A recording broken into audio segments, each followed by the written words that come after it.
Hello. If you're here today, it's because you think you're going through perimenopause, you think you're in menopause, and you're confused. You don't know what's going on, what to do.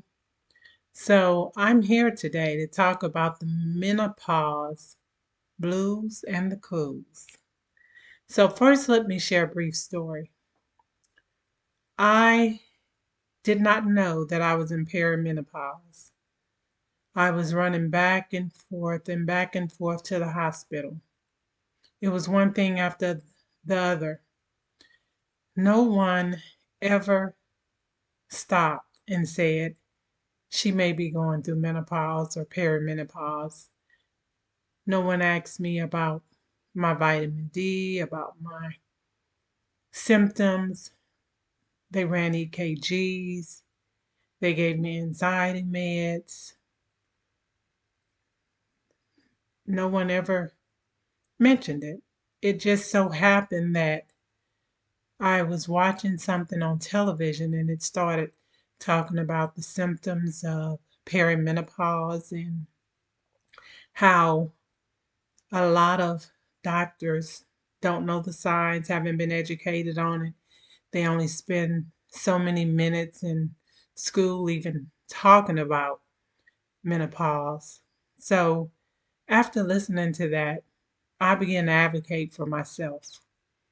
The first thing I did was I found someone to test my vitamin D, my iron, my vitamin B levels to see just where I was at because I had learned that your hormones fluctuate.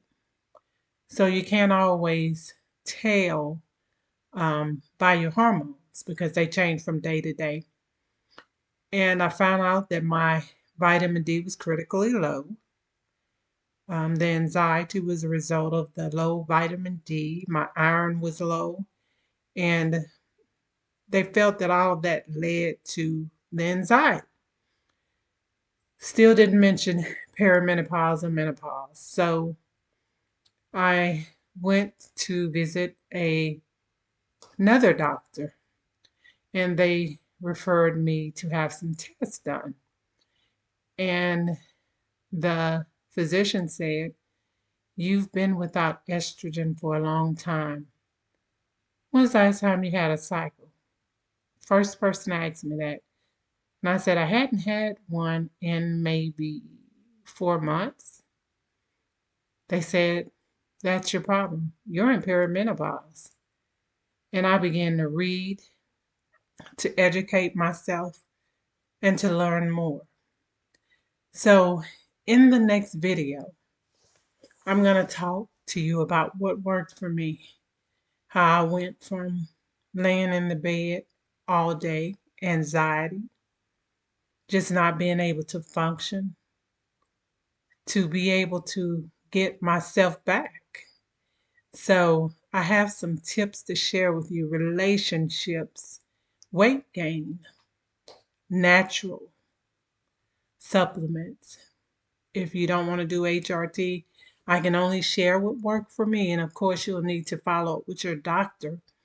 But I can guide you through this process on how to advocate for yourself, what questions to ask, and share information that I learned along the way. So, welcome to the club. Welcome to Menopause Blues and Clues. And you're going to be fine. Thank you for watching. And I look forward to our next session. Lots of great information. So thank you for tuning in and have a great evening.